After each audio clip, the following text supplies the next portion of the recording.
Bethesda fans are getting depression on a massive scale because today is Fallout Day, and maybe while you're watching this video, all the news has already dropped. And if you're a real Bethesda fan, you don't want to hear any of it because you know whatever they say, whatever they announce, is gonna just tear chunks of your soul out once again because it's gonna be bad. Modern Bethesda can't even deliver slop. Pokemon Legends ZA is gonna go down in history better than whatever Bethesda probably does in the next upcoming decade if they can actually survive that long.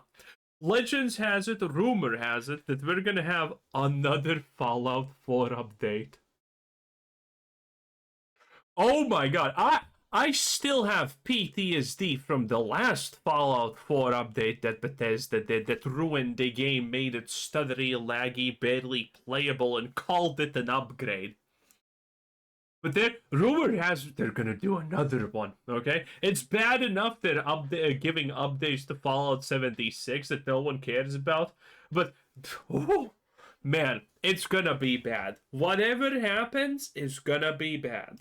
It is finally happening. Tomorrow is Fallout Day 2025, the day the bombs dropped in-game, and earlier today, Bethesda Game Studios announced that— And why did the bombs drop? Because capitalism now. Yes, that's the canonical answer nowadays. And anyone who doesn't like that, well, you're a bad person, I guess.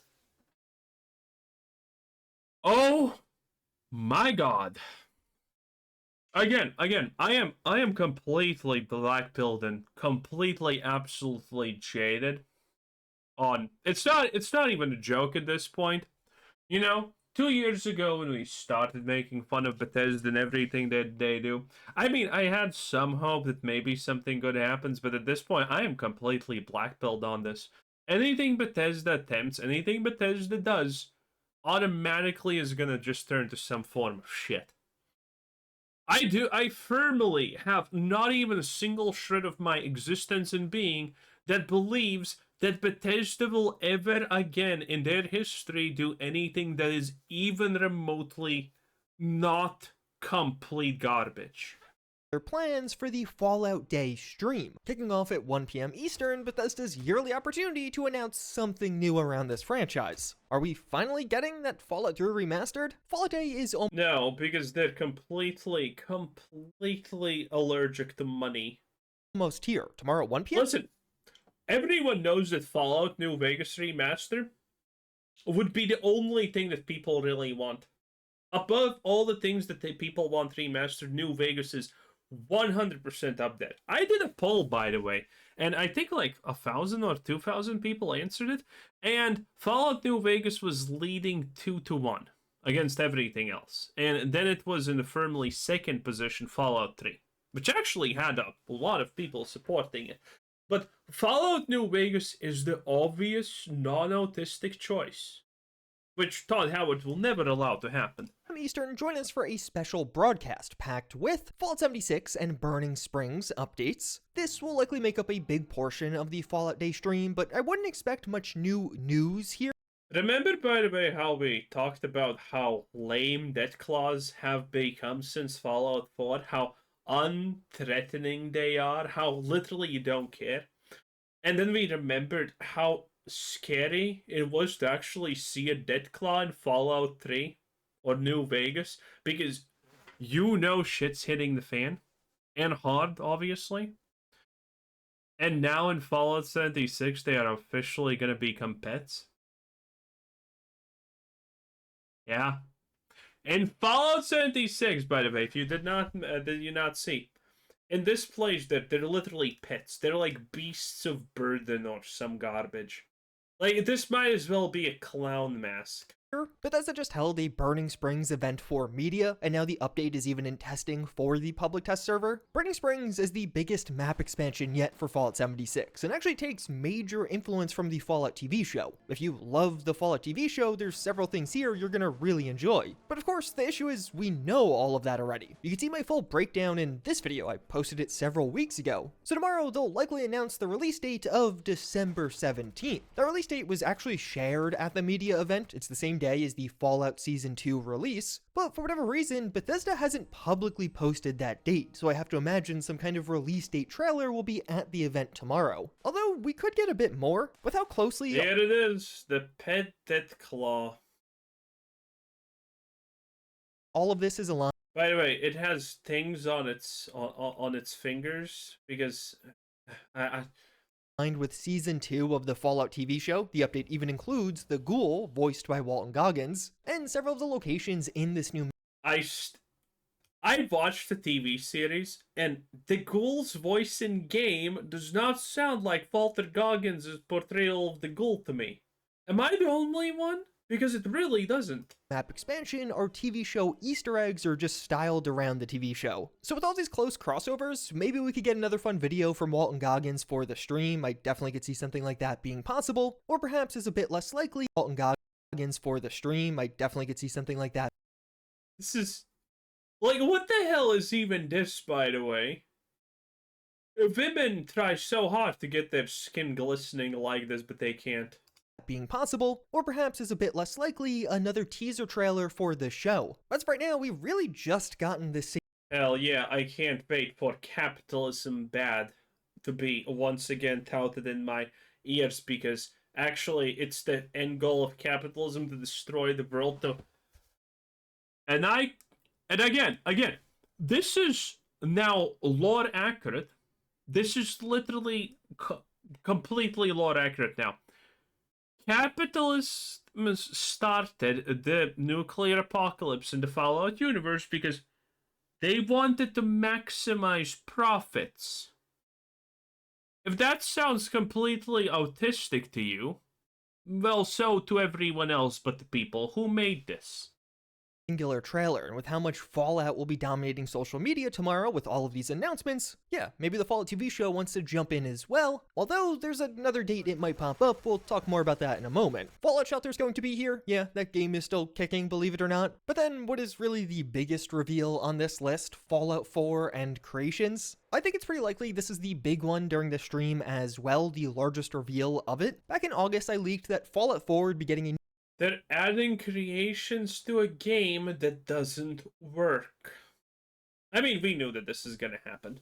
New paid mods update, and this seems to be a confirmation of that. Creations is the name of Bethesda's new paid mod system, made by verified creators. Creations don't actually exist for any of the Fallout games right now, so it just being on this list does reveal something. Technically, the system has only been launched for Skyrim and Starfield, so this does seem to be the confirmation that, yeah, it's coming and getting announced tomorrow. And this should be a multifaceted announcement. On one hand, we are getting paid mods. When Bethesda launched this program for Starfield and Skyrim, several items dropped on release, so this likely means new paid content available for Fallout 4. Whether this be DLC sized or literally just a new weapon skin, we shall see. I honestly don't know. But this also means Fallout 4 is getting yet another new update. I sincerely hope this isn't going to be a shadow drop tomorrow. This would break a ton of mods, so if you do have a modded load order for Fallout, it's gonna break anything anyway.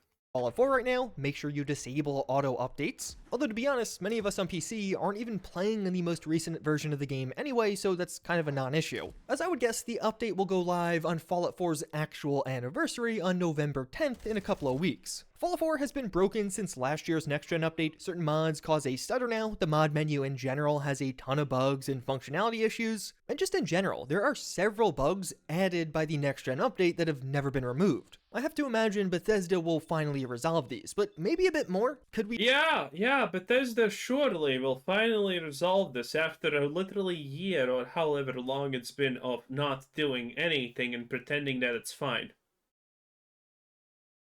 Yeah, I'm sure they're gonna resolve this. And the Starfield Redemption series starts now also. Yes, of course. we finally see a mod space expansion for Fallout 4. It's still limited to 2 gigabytes of mod space on consoles, which really limits what you could do. Honestly, there could be a way cooler modding scene for Fallout 4 on consoles if they just raised that limit. I have no idea if any of those extras are coming, but with how much of a blunder last year's update was, this does feel like a good opportunity for Bethesda to make things right. There's also been some speculation around a proper anniversary edition of Fallout 4, including new built-in content, so we shall see. An anniversary edition with some some actual custom and well-implemented content, as well as fleshing out all of the Creation Club content, could be a really nice addition to the game, as well as just a final touch. And if this does all come with a mod space upgrade, I have to imagine the community would walk away being actually pretty happy, even despite some of the mods breaking with that update. And either way, this should have a major impact on Fallout 4 modding, even in just the fact that mods are going to be sold now. This could lead to a ton of modders returning to the game to make some money. New merch drops are fun, but community in-person events is the... That's probably gonna happen, but I mean, I honestly think how long can we just do this on borrowed time, right? How long do we have until people are like, I'm done with Fallout. The shop's a mess. Everything's an asset flip. Because keep in mind, the first thing that's gonna happen when the Fallout 4 modding happens is gonna be just a bunch of Unreal Engine asset flips. Sleeper listing that could have some interesting announcements around it. This will likely be relevant to the Fallout fan celebration in New Vegas. This year, things are seriously upgrading, with both Bethesda and even Obsidian having a presence at the event. With how close this Good Springs event will be to So you're telling me trash attracts trash, got it. Season 2 of the Fallout TV show, and, the fact that Season 2 is literally set in Vegas, makes me think Prime could be here as well. So on one hand, yeah, if you're actually going to the Fallout fan celebration, I am too, look out for me. But there also could be some announcements of things going on at that event and opportunities for people attending. But even if you're not attending, I could totally see a Season 2 trailer for the TV show dropping around New Vegas Day. And maybe we get a clue or announcement of an announcement towards that during this stream. After the main stream, there will be a post show celebrating the Fallout community, so stay tuned for that. But are we getting a new Fallout game, or even a Fallout 3 remaster? Despite the massive amount of fan speculation, I mean, we're definitely getting a Fallout 3 remaster. It's the only logical conclusion, right? But how fast is it gonna happen? This year? Probably not. Next year? Actually super likely, I guess. After that? Don't know. Probably next year sounds about right. Who honestly knows? But that's happening. But then again, I mean, let's be real. After remastering Morrowind, Fallout 3, and Fallout New Vegas, what does Bethesda have that's not an instantaneous disaster? I honestly, and considering, by the way, this, rumor has it that Bethesda is not even going to have the same people remastering Fallout 3 as they had the same as the people who remastered Oblivion. The Oblivion remaster was good, but everything Bethesda did, and Bethesda did a couple of things, most notably Gender A and Gender B slider because reasons, and people hated that. I'm pretty sure, I am very sure in fact, that the people working at Bethesda are going to be extremely pissed about the situation, and they're going to sabotage the whole thing if it happens. That's what I think is going to happen. They are going to add so much new woke stuff to the remaster, it's not even going to be close. In any case, that was 10 out of 10. That was Juicehead. Bye!